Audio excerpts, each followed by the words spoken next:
You remember when I talked about all those random Wii games I had? Of course you do, but in that video, I also mentioned the fact that there was another console I had growing up, and of course, it's the PlayStation 3. Now I love my PlayStation 3 to death, and there's definitely a lot of good games on it, but you have to admit, the console does have a few random games. There are definitely more good games than there are random games, but in terms of my collection, yeah, a lot of them are pretty random. So I figured, hey, why not talk about some of these games to you, and say why I like them, and why I hate them. But of course, if I want to talk about random PlayStation games, I needed my trusty PlayStation controller. Wait a second. Where is my PlayStation controller? Oh, yeah. Didn't he tell you? He's got a notification to France with his girlfriend.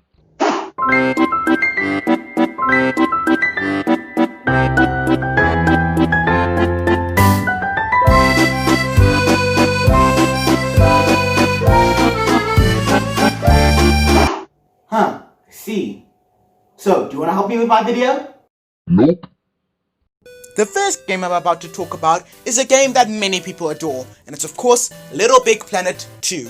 Now the original Little Big Planet was a very good game, revolving around momentum-based platforming, which is where you push an object around and you can jump on top of it. But you could also go behind the stage, you could build your own stages, you even had your own costumes, which is a really cool addition. And now this game, on the other hand, is basically like the original Little Big Planet, but expanded upon. You get more creative stages, you get more costumes, and the stage editor is even better than the first game.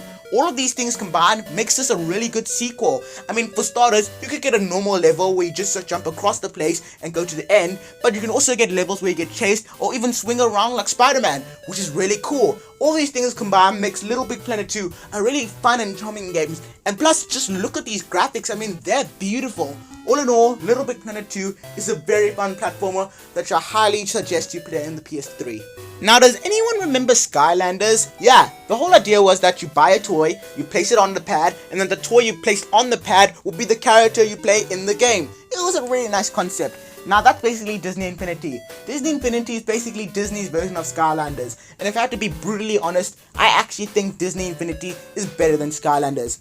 I don't know why, I just think that Disney has a lot more charm than Skylanders. In terms of the main game, it's really simple. You get placed in this giant hub world known as the Toy Box, and you're free to do whatever you want. You can place blocks, NPCs, enemies, you can even place objects from famous Disney movies. And in terms of the stuff you can do in this game, it's completely varied. I mean, you can sometimes do platforming, you can do shooting, you can even race around. This game really combines a lot of game genres, creating a game that kids and even adults can enjoy. All in all, Disney Infinity is a really fun and charming game. I mean, seeing Disney characters unite always makes me smile. It's no secret that Disney continued this franchise with different versions. There was the 2.0 version, which featured Marvel characters, and the 3.0 version, which featured Star Wars characters.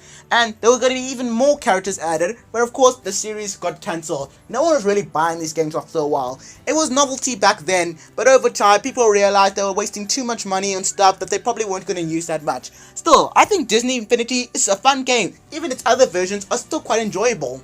Then there's Lego Dimensions. Can you guess what game it is?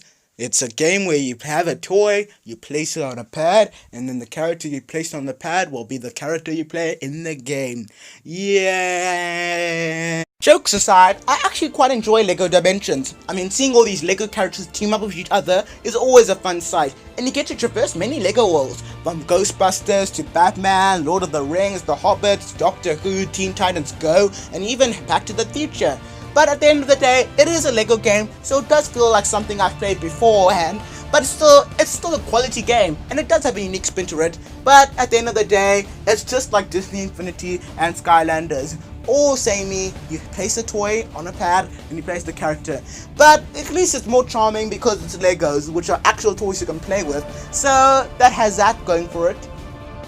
Okay, for the final game I'm about to talk about, I'm actually going to talk about a game that's actually good. And the game I'm about to talk about is Shovel Knight. And Shovel Knight is one of the best games I've ever played.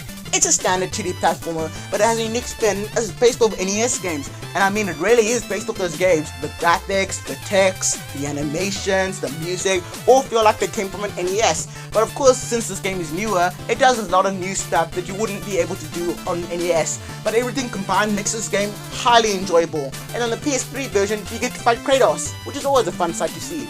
But there's not really that much to say about Shovel Knight. There's many people who have talked about this game, but it is a good game, and I highly recommend you check it out.